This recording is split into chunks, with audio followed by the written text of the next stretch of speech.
Hey guys, tonight we're diving into something absolutely unhinged, the tale of King Maximilian the Insatiable and his spectacular transformation of an entire kingdom into history's most ambitious social experiment. The monarch who looked at traditional governance and said, "You know what this needs? More community bonding. Like, way more." So before we get into this delightfully deranged medieval train wreck, take a moment to like the video and subscribe, but only if you genuinely enjoy watching me dissect the most ridiculous political disasters in human history. And let me know in the comments where you're tuning in from, and what you think your survival chances would be in a kingdom where privacy was literally illegal. It's always fascinating to see who's brave enough to admit they'd probably thrive in Maximilian's reformed society. Now, settle in. Maybe grab some wine. You'll need it. Turn on that soft background ambience. And let's ease into tonight's journey through one of history's most bizarrely successful failures. So, you think you understand political leadership? Sweet summer child. You think you've seen governments make questionable decisions? Oh, you precious, naive soul. King Maximilian didn't just make bad policy choices. He fundamentally redefined what government could be, accidentally created the medieval world's first tourist economy, and somehow convinced an entire kingdom that mandatory neighborly intimacy was the key to social harmony. This is the story of a man who took "love thy neighbor" as a literal administrative policy, turned international diplomacy into the world's most awkward cultural exchange program, and created a political crisis so unprecedented that other kingdoms had to invent entirely new forms of military intervention just to deal with it. Buckle up, because we're about to explore what happens when a king decides that the solution to all social problems is just more socializing. Much, much more. Fend the kingdom of excess, before King Maximilian the Insatiable could dream of transforming his entire realm into one giant pleasure palace. He had to survive the tedious business of actually becoming king, which, like most things involving crowns and scepters, was far more complicated than anyone advertised. Step 1. Inherit a perfectly functional kingdom from your father, who died choking on a grape while lecturing the court about moderation. Step 2. Realize that running a kingdom is incredibly boring and involves far too many meetings about grain taxes and bridge repairs. Step 3. Discover that absolute power plus unlimited wealth plus a complete lack of adult supervision equals some truly spectacular poor decision-making. Now, King Maximilian wasn't born corrupt. Oh no. That would be too simple. He started out with the usual royal interests, hunting boar, hosting feasts, commissioning portraits of himself looking slightly more attractive than he actually was. Standard king stuff. But somewhere between his third wife and his 15th mistress, Maximilian made a profound discovery: physical pleasure was far more entertaining than governing.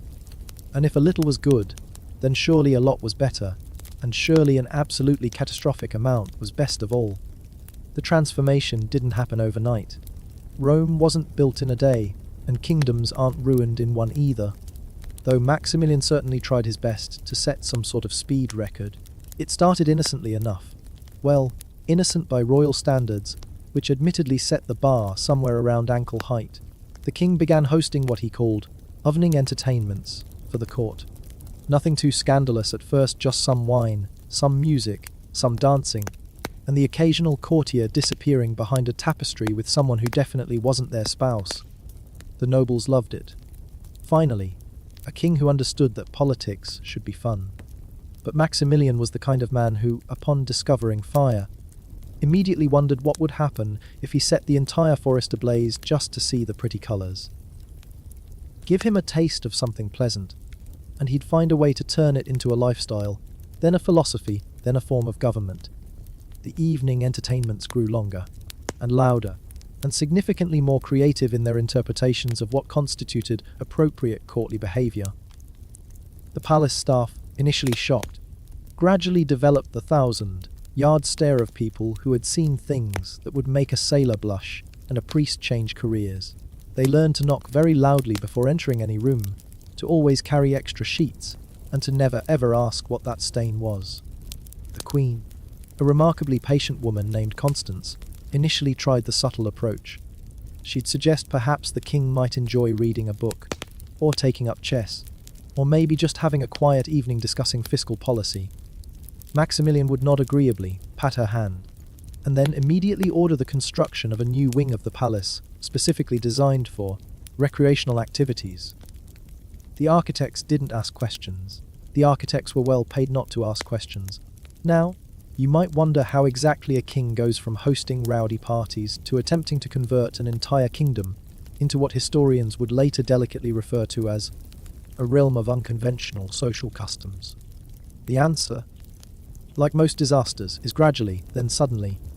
It started with the royal decree of enhanced social interaction, which sounds boring but was actually Maximilian's first attempt at legislating pleasure. Citizens, the decree proclaimed, were strongly encouraged to be more neighbourly with one another. The royal tax collectors were instructed to accept alternative forms of payment.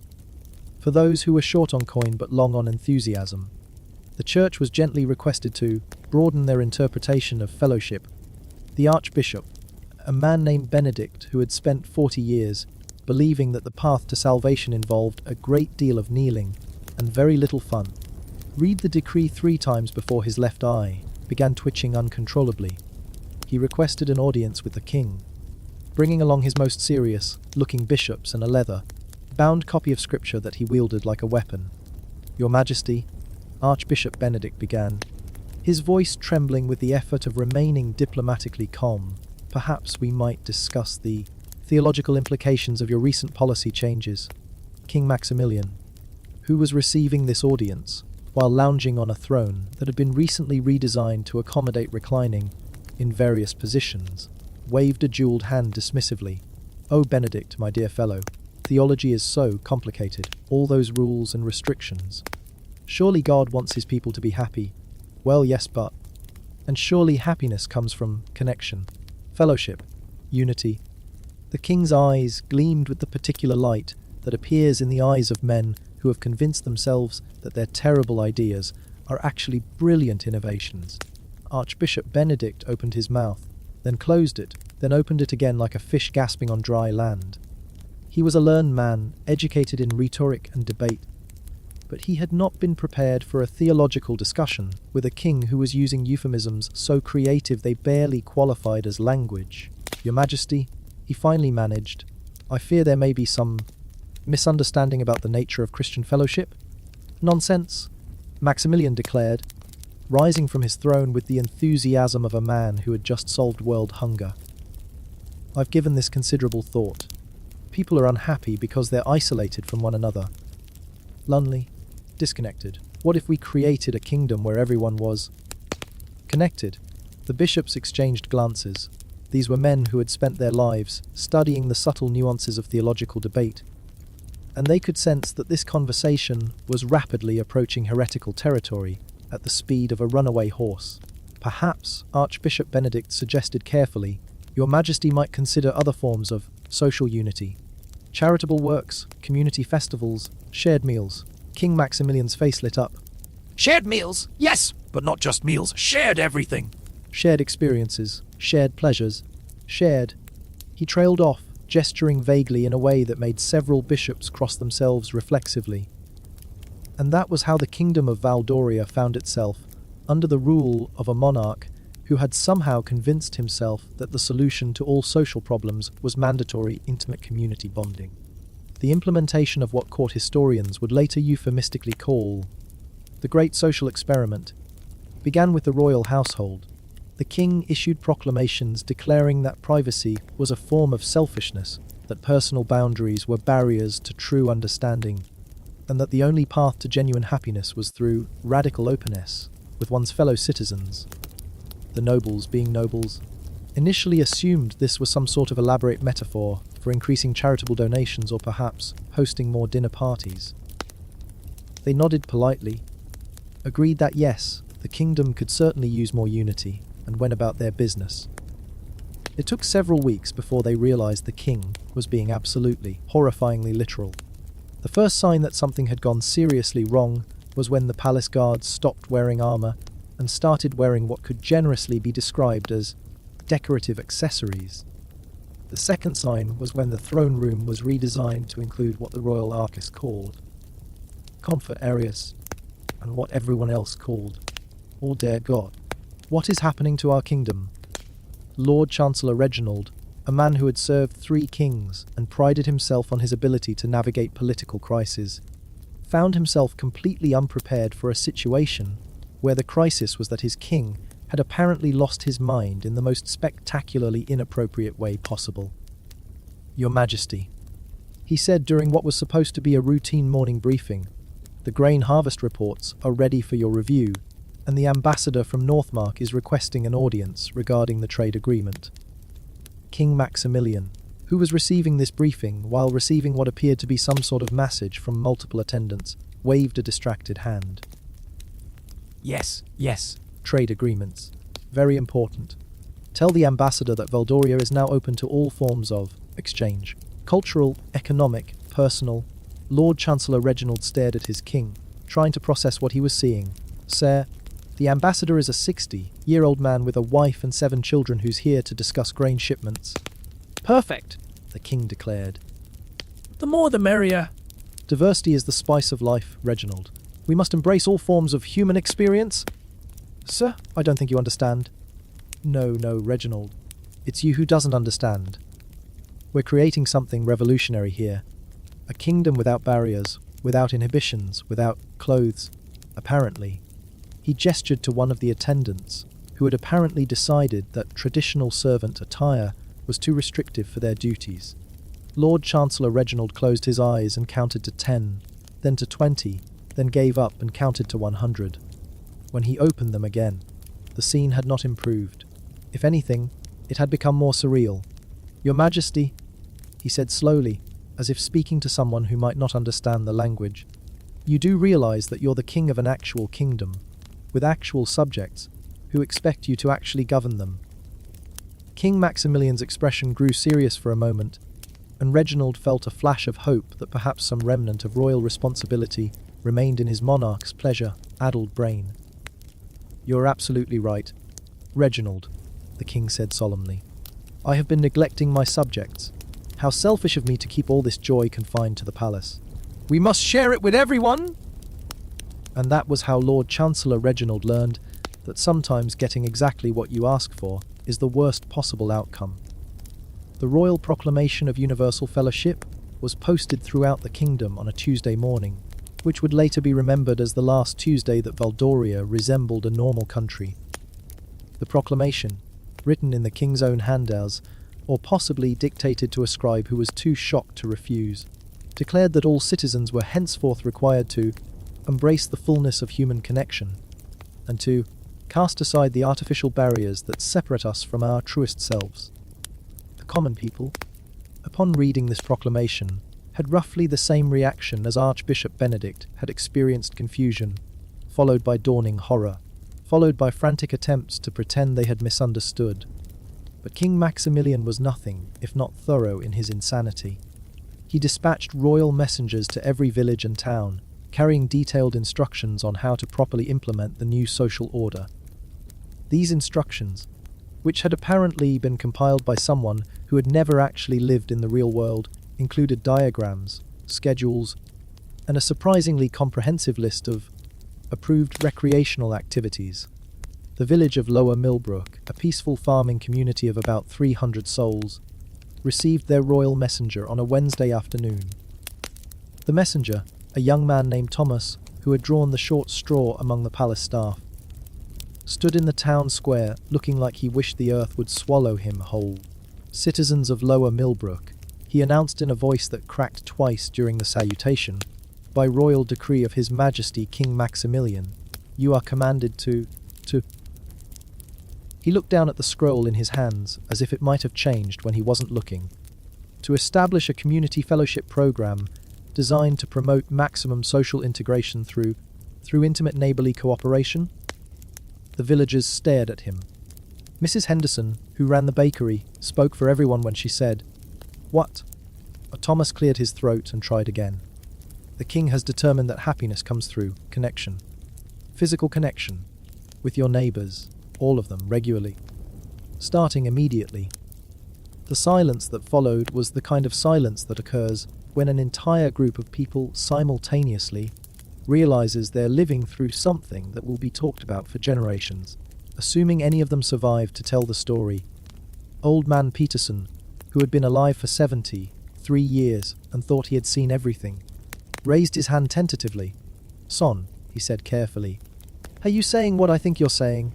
Thomas looked at the scroll again, hoping against hope that the words had rearranged themselves into something less mortifying.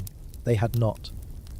The king believes that intimacy between all citizens will create a stronger, happier kingdom. He's mandating community activities. Participation is not optional. Mrs. Henderson fanned herself with her apron. "This is ridiculous. The king has clearly lost his mind. We'll just ignore it."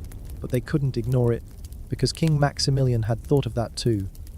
The royal decree came with enforcement mechanisms. Royal inspectors would visit each community monthly to ensure compliance. Citizens who failed to participate enthusiastically in the new social order would face fines, imprisonment, or exile. The king had essentially made being modest private or personally reserved into crimes against the state. The inspectors, when they arrived in Lower Millbrook a month later, were a sight to behold. They wore official royal sashes over what could charitably be described as minimal attire, and carried clipboards on which they recorded detailed observations about the community's level of social integration. They had apparently been trained at the palace, which explained why they seemed to think that public nudity and communal bathing were normal parts of municipal governance. "Citizens," announced the lead inspector, a man named Sir Roderick, who had somehow maintained his dignity despite wearing nothing but boots and a ceremonial hat. "We're here to evaluate your compliance with the Royal Fellowship mandate. Please assemble for inspection." The villagers, faced with the choice between participating in the king's madness or facing royal punishment, reluctantly gathered in the town square. What followed was perhaps the most awkward municipal inspection in the history of governance. "I see that many of you are still wearing clothing," Sir Roderick observed, making notes on his clipboard. "This suggests insufficient commitment to openness and vulnerability. The King's decree specifically states that artificial barriers must be removed." "It's October," Mrs. Henderson pointed out. "It's cold. The warmth of human connection should be sufficient." Sir Roderick replied seriously, apparently believing every word. "Now, I need to see evidence of community bonding activities. Who has engaged in intimate fellowship with their neighbours this month?" The resulting silence was so complete that you could hear the wind rustling through the autumn leaves. Sir Roderick frowned and made more notes. "This is concerning. Are you not following the royal guidelines for neighbour interaction?" "We've been busy with the harvest," Old Man Peterson said weakly. "The harvest of human connection should take priority," Sir Roderick declared. "I'm afraid I'll have to report that Lower Millbrook is in violation of royal decree. Unless, of course, you can demonstrate proper fellowship immediately." And that was how the villagers of Lower Millbrook found themselves faced with an impossible choice: participate in the king's insane social experiment or face punishment for the crime of wanting to keep their private lives private. Similar scenes played out across the kingdom. In the port city of Seahaven, the dock workers initially tried to convince the royal inspectors that loading cargo was a form of intimate cooperation. In the mountain village of Stonepeak, the shepherds argued that they were already practicing fellowship with their sheep, which led to a theological debate that lasted 3 days and resolved nothing. The merchants, being practical people, attempted to treat the whole thing as a business opportunity. If the king was mandating community activities, then surely someone could profit from providing the necessary supplies. This led to the emergence of an entirely new economy based on what the royal treasury carefully categorized as fellowship equipment and accessories. But the most interesting reactions came from the neighbouring kingdoms, who watched Voldoria's transformation with the fascination of people observing a spectacular disaster from a safe distance. King Harold of Northmark, upon receiving reports from his ambassador about the situation in Valdoria, initially assumed the reports were some sort of elaborate joke. When subsequent reports confirmed that no, Valdoria really had lost its collective mind, King Harold faced a diplomatic crisis of unprecedented complexity. How, exactly, Does one conduct international relations with a kingdom whose primary export has apparently become public indecency? Your Majesty, reported Ambassador William upon his return from Valdoria, I'm afraid the situation is difficult to describe in appropriate terms. King Harold, who had been looking forward to finalizing a trade agreement for Valdorian grain, leaned forward in his throne. Try?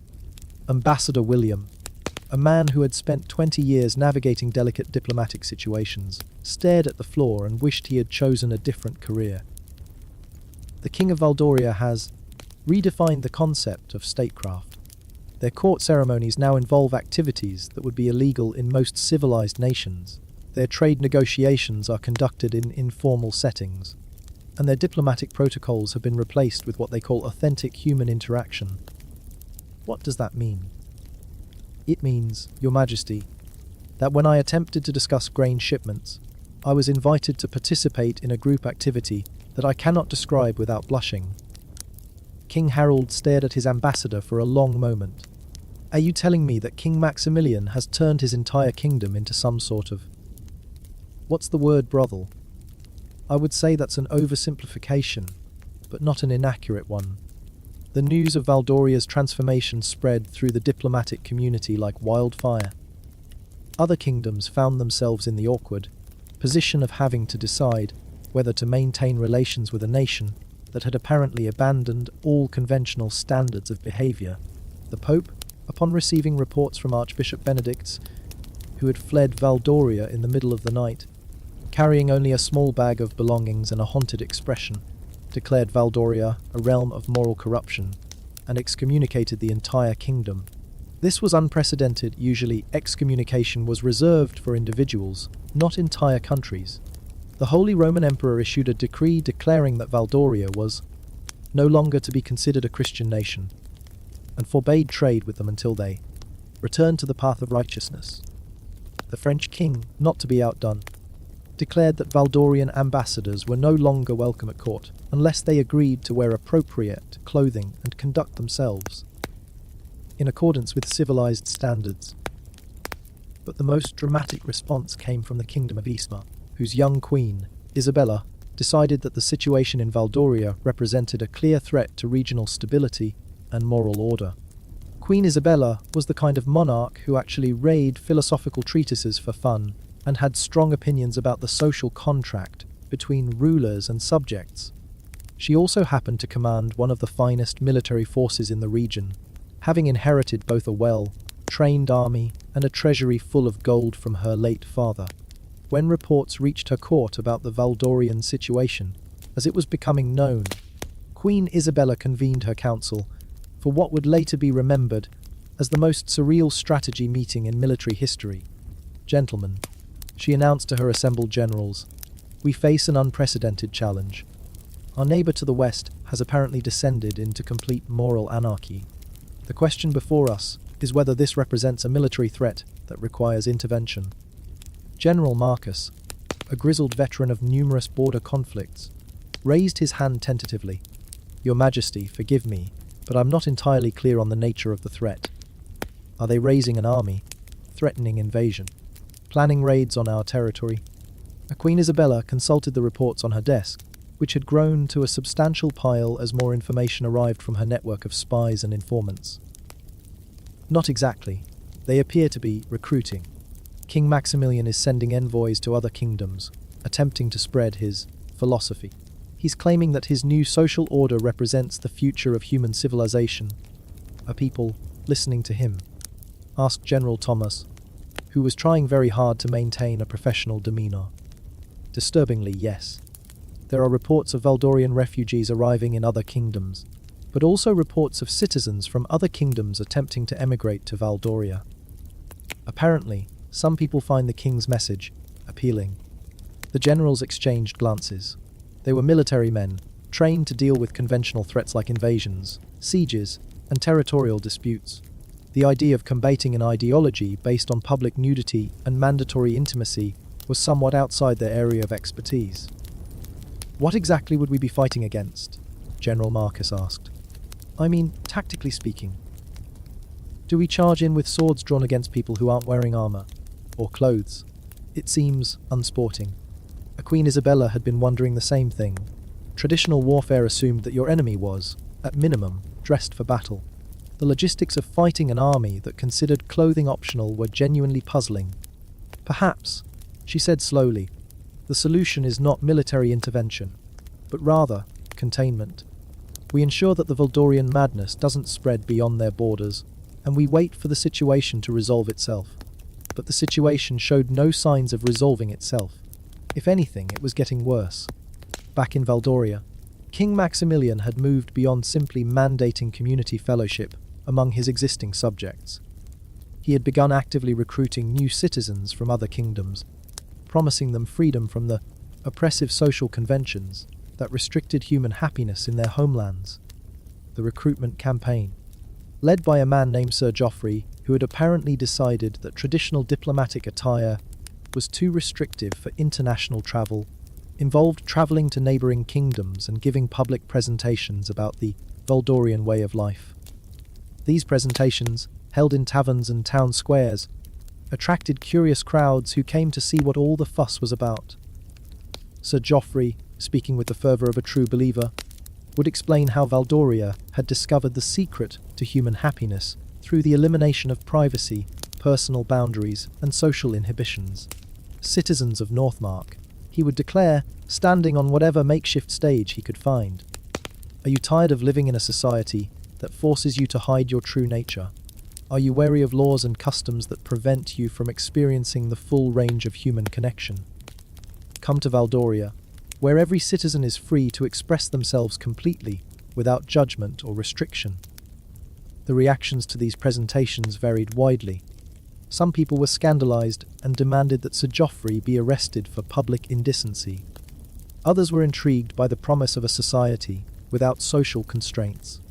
And a surprising number of people, particularly those who felt trapped by the rigid social hierarchies of medieval life, found themselves genuinely interested in what Valdoria was offering.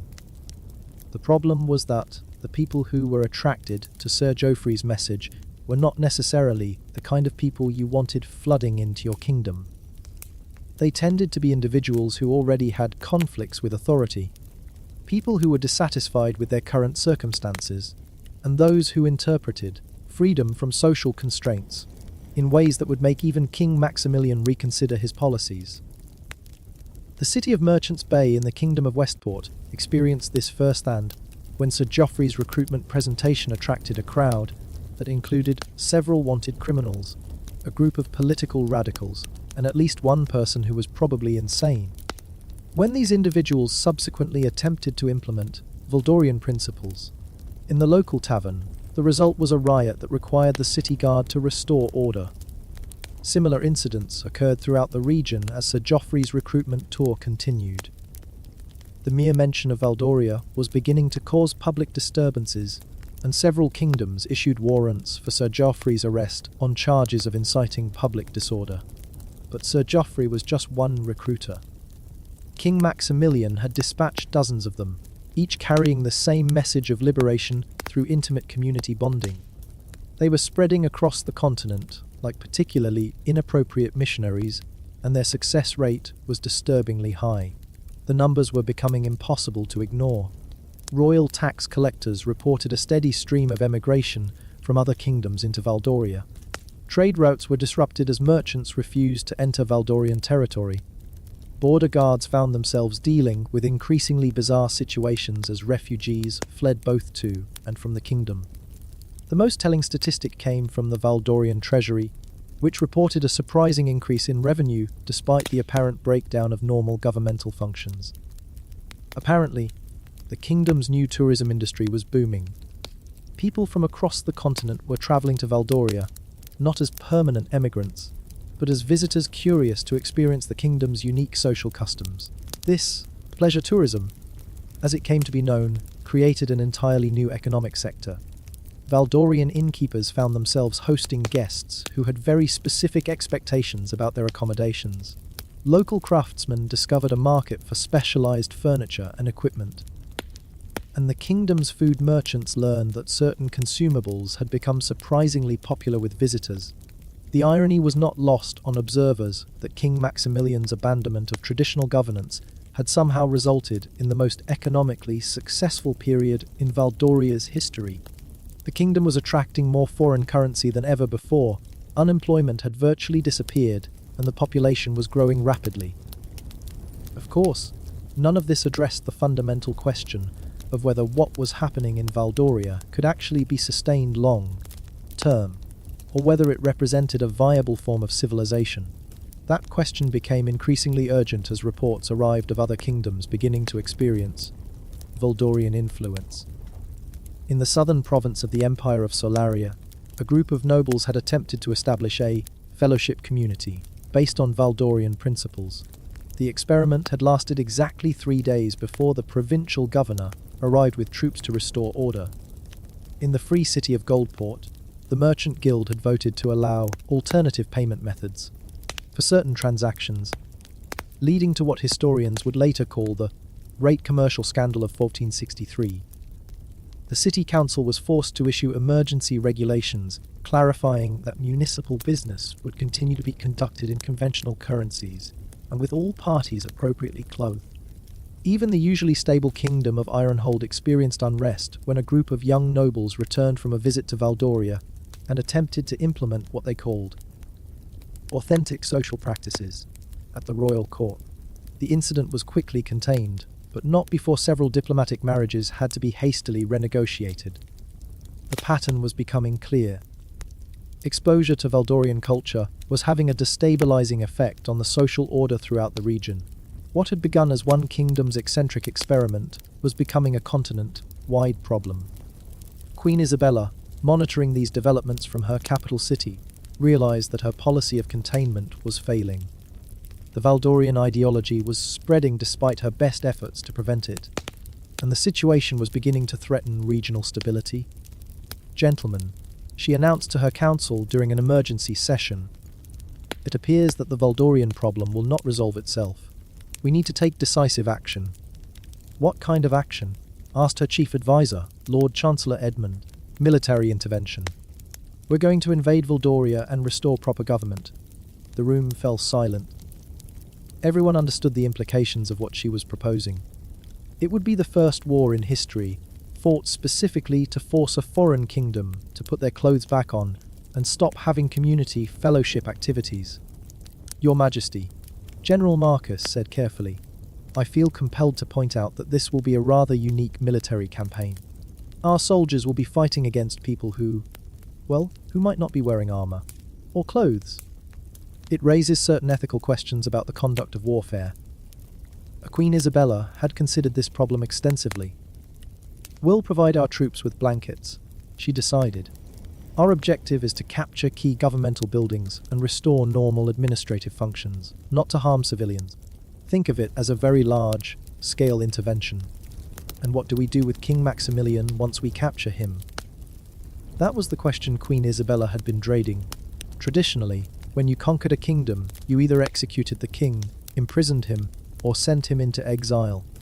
But what did you do with a king whose only crime was being too enthusiastic about human connection? We'll figure that out when we get there, she decided. Right now, the priority is stopping this madness before it spreads any further. The invasion of Valdoria began on a Tuesday morning in late autumn, which seemed somehow appropriate given that the kingdom's troubles had also begun on a Tuesday. Queen Isabella assembled a force of 5,000 troops, all of whom had been carefully briefed on what to expect and issued special instructions on maintaining professionalism under unusual circumstances. The troops, to their credit, took their orders seriously despite the unprecedented nature of their mission. They had been told they were fighting to restore civilization, which gave their cause a sense of noble purpose, even if the specific details were somewhat embarrassing to discuss. The first indication that this would not be a conventional military campaign came when Isabella's advance scouts reported that the Valdorian border guards were not stationed at conventional guard posts, but were instead hosting what appeared to be a welcoming party for anyone who wished to enter the kingdom. They're not armed, reported Captain James, the lead scout. In fact, they're not equipped for combat in any traditional sense. They seemed to be inviting everyone to join some sort of community celebration. Queen Isabella, riding at the head of her army, felt a headache developing. Are they offering resistance? Not exactly, Your Majesty. They're offering hospitality. Very comprehensive hospitality. I had to order my scouts to withdraw before they became distracted. The invasion proceeded slowly, not because of fierce resistance, but because the Valdorian response to military conquest was to treat it as an opportunity for cultural exchange. Rather than fighting, the Valdorians kept trying to explain their philosophy to the invading soldiers and invite them to participate in community bonding activities. This presented Queen Isabella with a tactical problem she had never encountered in any military manual. How do you conquer people who won't stop trying to make friends with you? The situation became even more surreal when King Maximilian himself rode out to meet the invading army, accompanied by what appeared to be his entire court. The Valdorian royal procession was unlike anything in the history of royal pageantry. It looked more like a traveling festival than a diplomatic mission. "Queen Isabella!" King Maximilian called out cheerfully as he approached under a flag of truce. "How wonderful that you've come to visit. I've heard so many marvelous things about your kingdom. You must tell me all about your approaches to social harmony." Queen Isabella stared at her fellow monarch, trying to process what she was seeing. King Maximilian appeared to be completely sincere in his friendliness, showing no indication that he understood the concept of being invaded. "King Maximilian," she replied formally, "I'm here to restore proper governance to your kingdom and put an end to your experiments in social organization." Experiments? Maximilian looked genuinely confused. "My dear Isabella, we're not experimenting. We've discovered the key to human happiness. Would you like me to show you? It's really quite simple once you understand the basic principles. I'm here to conquer your kingdom, not to receive instruction in your philosophy. Conquer." King Maximilian's face lit up with delight. Oh, how exciting! "I've never been conquered before. Is it enjoyable? Will there be community participation?" Queen Isabella realized that this conversation was rapidly approaching the realm of surreal absurdity. She was trying to conduct a formal military confrontation with someone who seemed to think they were planning a social event. "Your Majesty," she said firmly, "I am placing you under arrest for crimes against public decency and proper governance. Your kingdom will be administered by my officials until suitable local leadership can be established." "Arrest?" King Maximilian clapped his hands together. "How thrilling! Will I be sharing a cell with other prisoners? I do hope they're friendly. I have so many stories to share about community building." At that point, Queen Isabella understood that she was dealing with someone who had become so completely detached from conventional reality that normal diplomatic and military procedures simply didn't apply. King Maximilian wasn't refusing to acknowledge his defeat. He genuinely didn't understand the concept of defeat. The occupation of Valdoria proceeded without significant resistance, largely because the Valdorians seemed to interpret military conquest as an opportunity for cultural expansion. Rather than hiding from the occupying forces, they actively sought out the soldiers to share their philosophy and demonstrate their social customs. Queen Isabella's troops found themselves in the unprecedented position of having to politely decline invitations to participate in community activities while trying to restore normal governmental functions. The soldiers, to their credit, maintained their professionalism, though many later reported that the Valdorian posting had been the most challenging assignment of their military careers. The process of restoring conventional governance proved more complicated than anyone had anticipated. It wasn't simply a matter of replacing officials, it was more like trying to reconstruct civilization from scratch, in a place where the basic concepts of privacy, personal boundaries, and social propriety had been systematically eliminated. The royal palace, for example, had been completely redesigned according to Valdorian principles. Rooms that had once served as council chambers, offices, and formal reception areas had been converted into spaces that defied conventional description. The throne room itself had been transformed into what the Valdorians called a community harmony center, which required extensive renovation before it could be used for normal royal functions. More challenging was the task of convincing the Valdorian people to return to conventional social customs. Many of them had genuinely embraced King Maximilian's philosophy and saw the restoration of traditional governance as a step backward from the enlightened society they had created. "But why do we need to wear clothes all the time?" asked one former royal advisor during a meeting about administrative procedures. "The human body is natural and beautiful. Hiding it suggests shame, and shame is the enemy of authentic connection." Queen Isabella's appointed governor, Lord William of Eastmark, found himself having philosophical debates about the nature of civilization with people who had spent months living according to completely different principles. "Clothing serves practical purposes," he explained patiently. "Protection from weather, maintenance of hygiene, preservation of social order. Social order is artificial," replied the Valdorian. "We've proven that people can live together harmoniously without artificial constraints. Look at our crime rates, they're the lowest in the region." This was, unfortunately, true. Despite the apparent breakdown of conventional social order, Valdoria had experienced remarkably few instances of violence, theft, or other traditional crimes during King Maximilian's reign. The kingdom's prisons had been virtually empty, and disputes between citizens had been resolved through what they called community mediation processes. The success of Valdorian crime prevention presented Queen Isabella with an uncomfortable question. If King Maximilian's methods had actually worked to create a peaceful, prosperous society, was she justified in dismantling them simply because they violated conventional standards of behavior? It was a question that philosophers and political theorists would debate for centuries, but in the immediate term, Queen Isabella had to make practical decisions about governance. She chose pragmatism over ideological purity, implementing a gradual transition back to conventional social norms while preserving some of the Valdorian innovations that had proven successful.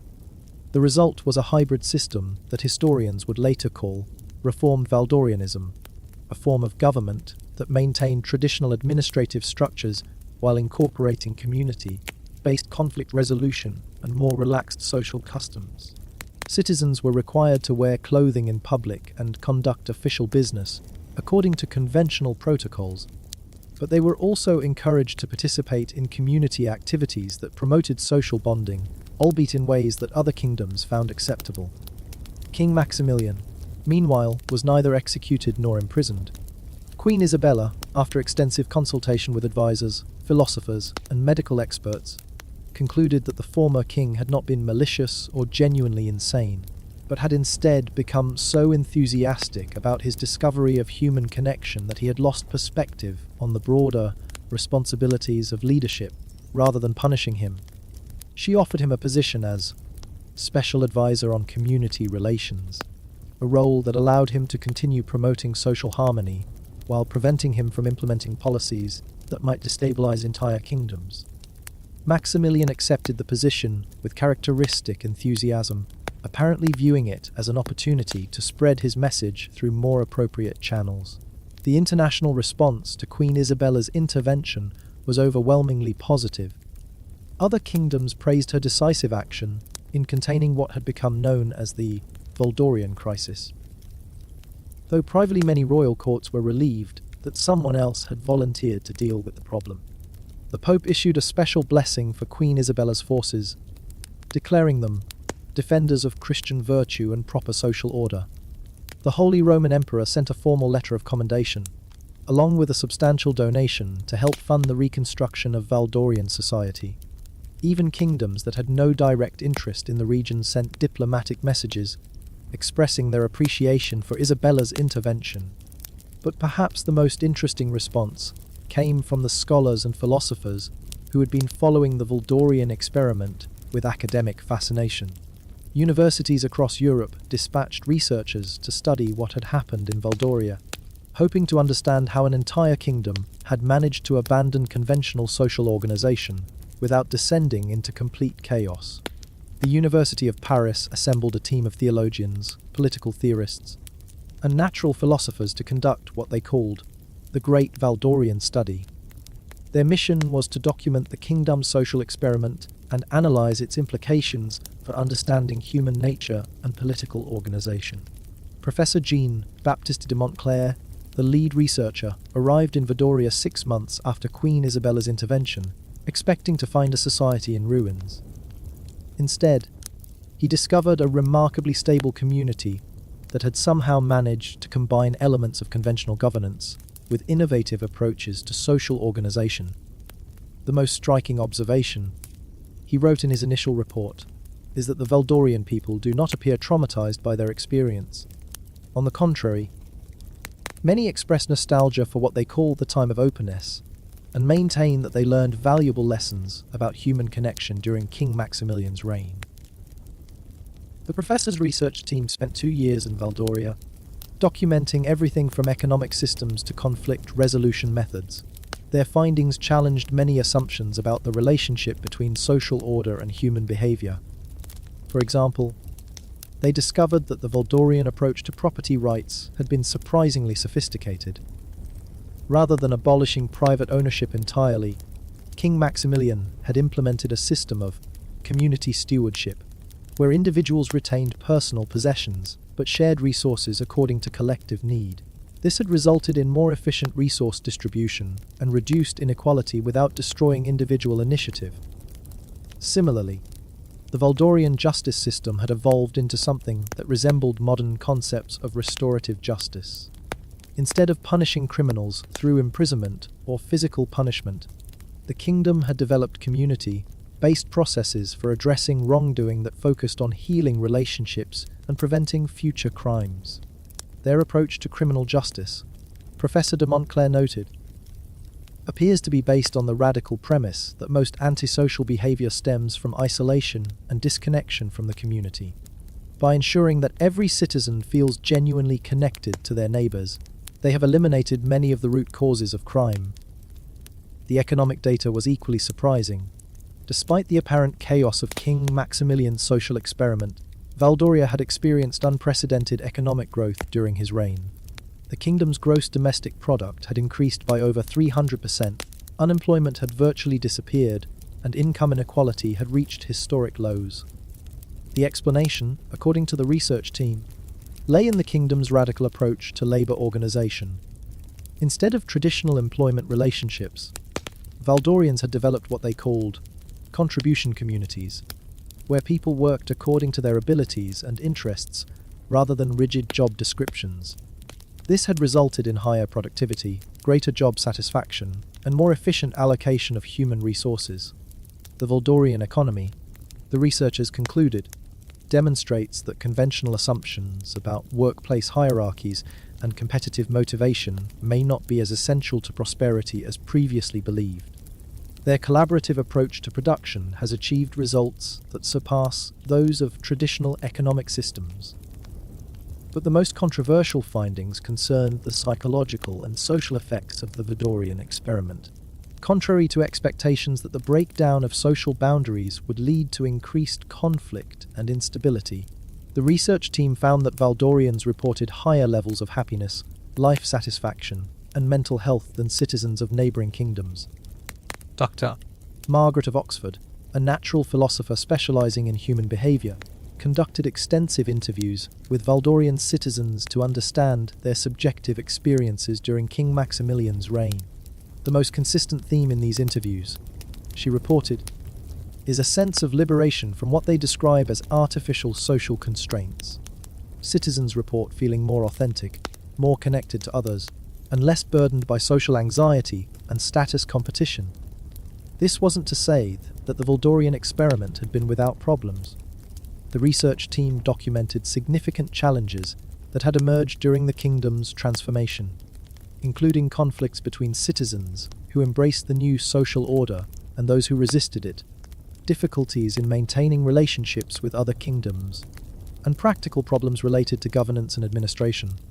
But overall, the academic assessment of the Valdorian experiment was more positive than anyone had expected. Rather than representing a descent into barbarism, King Maximilian's reign appeared to have been a genuine attempt to address fundamental problems in human social organization, albeit one that had been implemented with insufficient consideration for practical constraints and international relations. The publication of the Valdorian Studies, as the research came to be known, sparked fierce debate across European intellectual circles. Traditional authorities in church and state condemned the findings as dangerous propaganda that threatened the foundations of civilization. Progressive thinkers hailed them as evidence that human society could be fundamentally reformed along more egalitarian and harmonious lines. The debate was complicated by the fact that reformed Valdoria continued to thrive under Queen Isabella's hybrid system of governance. The kingdom had retained many of the social innovations developed during King Maximilian's reign, while re-establishing diplomatic relationships with neighbouring countries. Citizens enjoyed greater personal freedom and community solidarity than was typical in medieval societies, while still maintaining the institutional structures necessary for effective governance. This success made it difficult for critics to dismiss the Valdorian experiment as a complete failure, while supporters had to acknowledge that pure implementation of King Maximilian's vision had proven unsustainable in practice. The long-term impact of the Valdorian crisis extended far beyond the kingdom's borders. Other rulers began experimenting with modified versions of Valdorian social policies, particularly in areas like community-based justice and collaborative economic organization.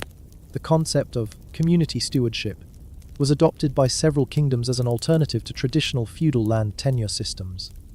More significantly, the Valdorian experiment had demonstrated that radical social change was possible without violent revolution. This inspired reform movements across Europe that sought to address inequality and social injustice through peaceful means rather than warfare or rebellion. The Protestant Reformation, which began several decades later, incorporated many ideas that had first been tested in Valdoria, including concepts of community governance and individual spiritual autonomy. Humanist philosophers drew on Valdorian principles in developing their theories about human nature and social organization. Even the eventual development of democratic governments was influenced by Valdorian innovations in participatory decision-making. But perhaps the most lasting legacy of King Maximilian's reign was the question it had posed about the relationship between personal freedom and social order. The Valdorian experiment had suggested that these two values, traditionally seen as opposed to each other, might actually be complementary under the right circumstances. The great insight of the Valdorian experiment, wrote the philosopher Thomas More in his work, Utopia, is that human beings may be capable of far greater cooperation and harmony than our current social institutions assume. King Maximilian's methods were perhaps too radical for practical implementation, but his vision of a society based on genuine human connection rather than artificial hierarchy deserves serious consideration. As for King Maximilian himself, he adapted to his new role as special advisor on community relations with characteristic enthusiasm. Working within the constraints of conventional diplomacy, he became an influential advocate for social reform across Europe. His writings on community building and human connection were widely read, and his diplomatic missions helped spread modified versions of Valdorian principles to kingdoms that would never have considered them during his reign. In his later years, Maximilian often reflected on his experience as king with a mixture of pride and regret. He remained convinced that his vision of human society had been fundamentally correct, but he acknowledged that his implementation had been flawed. "I was like a man who discovered fire," he wrote in his memoirs, and immediately tried to burn down the forest to show everyone how wonderful it was. The fire itself was good warmth light, the ability to cook food and forge tools. But I lacked the wisdom to understand that such powerful forces must be introduced gradually, with careful attention to their effects on the existing order. His memoir, titled Confessions of a Revolutionary King, became one of the most influential political works of the late medieval period. In it, he laid out a more moderate vision of social reform that preserved the insights of his experiment while avoiding the practical problems that had led to his downfall. The goal, he wrote, should not be to eliminate all social structures, but to ensure that those structures serve human flourishing rather than constraining it. People need community, purpose, and connection. These are not luxuries, but necessities for psychological health. A wise ruler will find ways to provide these things within the framework of stable governance.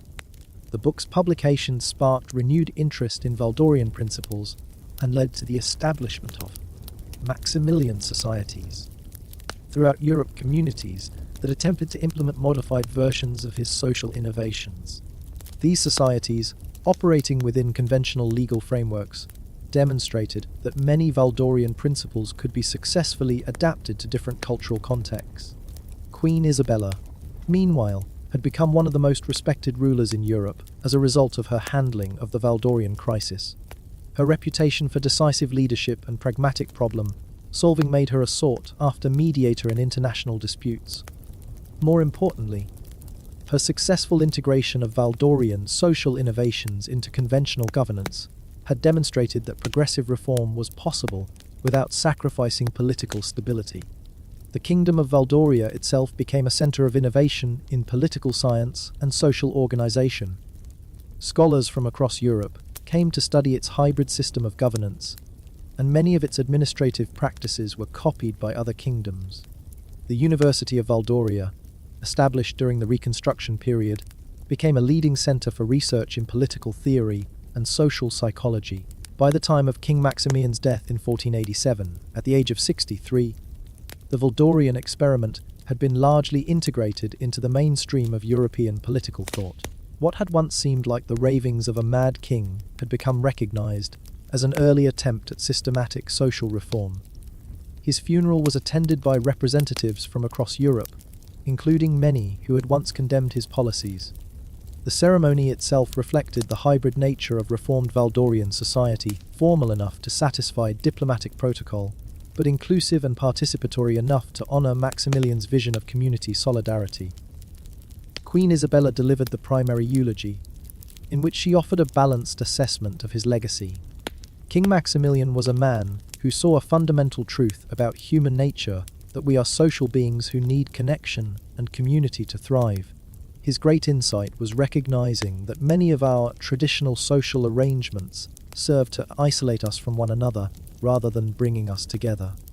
His great error was believing that these arrangements could be discarded overnight without causing chaos and suffering.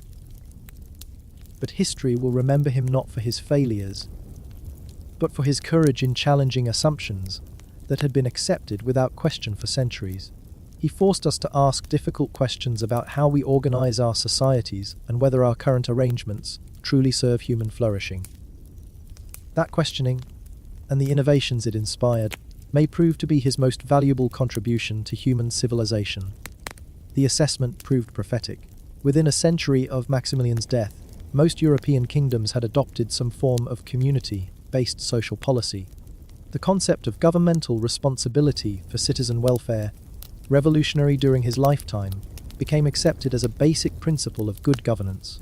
The democratic revolutions of later centuries drew extensively on Valdorian precedents in developing concepts of popular sovereignty and participatory government. The idea that political authority should serve human happiness rather than maintaining traditional hierarchies became a central principle of Enlightenment political theory. Even more fundamentally, the Valdorian experiment had demonstrated that human social organization was not fixed by divine decree or natural law, but could be consciously designed and reformed. This insight became the foundation for centuries of progressive social reform that transformed European civilization. The story of King Maximilian and his kingdom became a standard case study in political science curricula, usually taught as an example of how good intentions and valid insights can be undermined by poor implementation and insufficient attention to practical constraints. But it was also taught as an example of how individual vision and courage can challenge entire systems of thought and create possibilities for positive change. Modern historians generally assess the Valdorian experiment as a qualified success that was ahead of its time. Maximilian's core insights about human social needs proved correct, even if his methods were too radical for his historical context. His willingness to prioritize human happiness over traditional authority structures anticipated political developments that wouldn't fully emerge for several centuries. King Maximilian's great achievement, wrote the historian Edward Gibbon, was not the creation of a perfect society, but the demonstration that imperfect societies could be consciously improved. He showed that the arrangements we take for granted are actually choices, and that different choices are possible, In doing so, he opened a door that can never be fully closed, the door to intentional social progress. The Kingdom of Valdoria continued to prosper long after its founder's death, eventually becoming one of the most progressive and prosperous nations in Europe. Its hybrid system of governance, balancing individual freedom with community solidarity, became a model for other countries seeking to modernize their political institutions without sacrificing social cohesion. The Valdorian Constitution, drafted during the Reconstruction period under Queen Isabella's supervision, was the first European document to explicitly guarantee both individual rights and community responsibilities. It established the principle that government exists to promote human flourishing rather than merely maintaining order, and that citizens have both the right to personal autonomy and the obligation to contribute to the common good. This constitutional framework proved remarkably durable and influential. Elements of Valdorian constitutional theory can be found in most modern democratic constitutions, particularly provisions related to social welfare, community participation in governance, and the balance between individual rights and collective responsibilities. The economic innovations developed during Maximilian's reign also had lasting impact. The concept of contribution communities evolved into various forms of cooperative enterprise that became common throughout Europe. The Valdorian approach to resource stewardship influenced the development of environmental conservation policies, and the kingdom's success in combining economic growth with social equity provided a model for later attempts at sustainable development. Perhaps most importantly, the Valdorian experiment had demonstrated that human beings were capable of far greater cooperation and solidarity than traditional political theory assumed. This insight became the foundation for numerous social movements that sought to create more egalitarian and harmonious societies. The story of King Maximilian thus represents more than just an amusing historical curiosity about a monarch who took community building too far. It illustrates the complex relationship between visionary leadership and practical governance, the challenges of implementing social reform in established societies, and the ways that even failed experiments can contribute to long-term progress.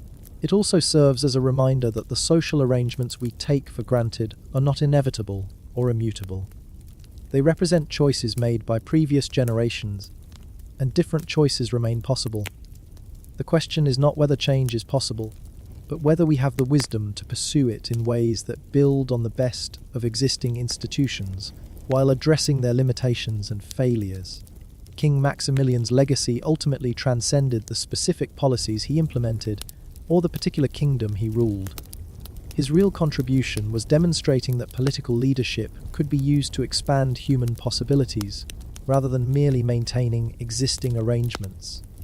In doing so, he helped establish the principle that government should serve human flourishing, and that the ultimate measure of any political system is its success in creating conditions where all citizens can thrive.